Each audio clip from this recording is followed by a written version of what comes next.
Kitco News, special coverage of the Deutsche Goldmesse is brought to you by O3 Mining. Inflation made headlines in November, but our guest, Torsten Poleit, chief economist at Dugusa, he says that inflation pressures have been building for many months now. Torsten, welcome to Kitco. Thank you very much for the invitation. It's great to be here. Talk about these pressures that have been building up. For instance, in the US, the Federal Reserve has increased the money stock M2 by roughly 36% since 2020.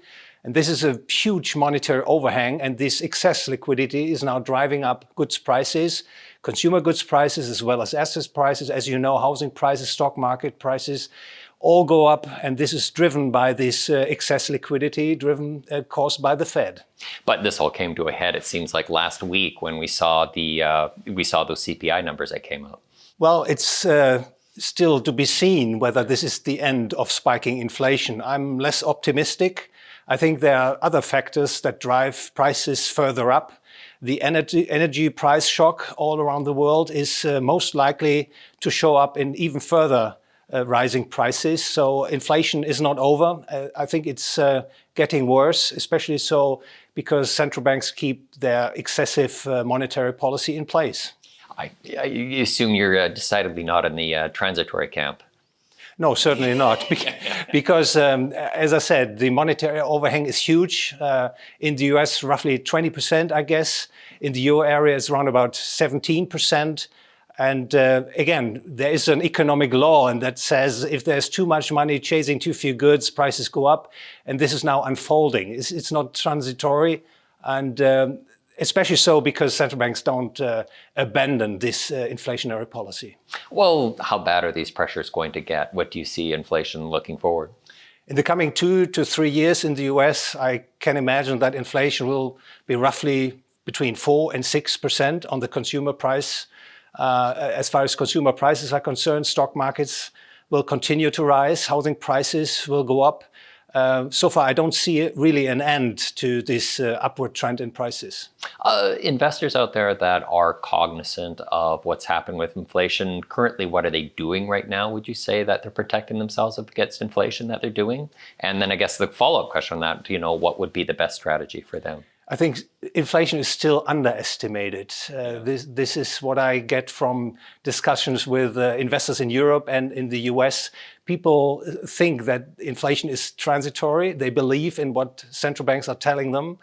But as I said, I think I'm less optimistic, and I give you some reasons why inflation is going to remain a big problem. What can you do? Well, the first thing you can do is to reduce your cash balances, to get out of the US dollar, to get out of euro and Japanese yen, to get out of these fiat currencies. The stock market is one option you have. Housing, real estate is certainly an option, and also precious metals as part of your liquid portfolio. You say that there's not a wide appreciation of what is happening with inflation right now. Yes, that's my impression. Yeah. That one reason may be that people still have great confidence in central banks.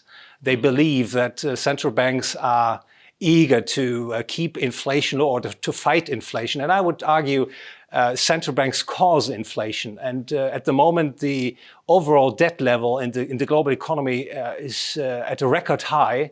And politicians have discovered that the real debt burden can be reduced by ramping up inflation. And this is what central banks are doing right now.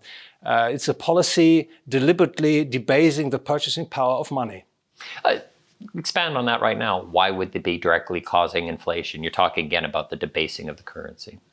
Well, inflation in the short run helps to prop up economic growth, to help keep employment at a relatively high level. First, you get the benefits, and later on, the costs of higher inflation show up. Namely, the economic system gets distorted, savings are getting destroyed. But we live in a world where people, the people in governments as well as people in general, consider the policy of inflation as the policy of the least evil. Now, Thorsten, we have seen people that have been protecting themselves from inflation with crypto. This is something that has come up, and then we've seen really the big run-up in Bitcoin. What is the flaw in terms of people using Bitcoin to protect themselves from inflation? Well, they did fantastic. I think yeah. it was a great trade. Yeah. Certainly not only protecting them against inflation. Trade aside, though, but is it something that can protect you from inflation? Well, so far it has, and it has also increased the real wealth of those holding Bitcoin and other crypto units.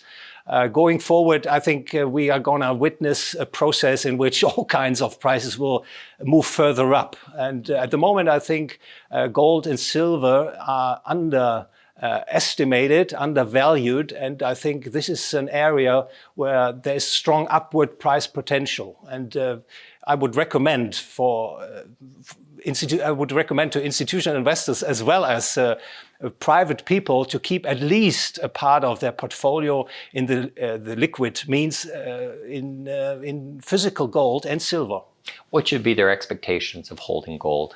Like in terms of like if I'm holding it right now, it's just going to be an inflation hedge for me. Is that correct? Yes, I would think so. Just to give you some numbers, from 1975, if you allow, look back a bit, until 2020, the annual gold price increase was 8.2% on average.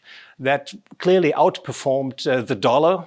It was only slightly below the stock market return. The same can be observed in the last 20 years. And looking forward, I think I'm quite confident, I may say, that gold will, of course, shield people against the inflationary policies. And having said that, I think gold is going to remain a solid inflation hedge. We're right now, we started the fall in about the 1700s for gold. We're currently right now about at the mid 1800s. Where do you see gold heading from here? Well, at the moment, as I said, I think people underappreciate gold and silver, and that shows up in dampened prices. I think gold and silver have considerable upward price potential. Coming up with a number is a difficult thing, but I wouldn't be surprised if we go above $2,000 per ounce in a relatively short period of time. How about other pieces that benefit from gold right now, either looking at the juniors or the minors? Are those other options that are looked at, or should they be looked at differently in terms of somebody that might be looking for an inflation hedge? Well, gold and mining stocks are different things. If you buy a mining stock, you buy a business, and the business depends on a management decision, on making good decisions in that firm. And so if you are convinced that you have a great management team in a certain mining company and the valuation is decent, it's certainly a good investment. But if you don't have an idea of what's going on in a certain mining firm, you should be cautious, I would say.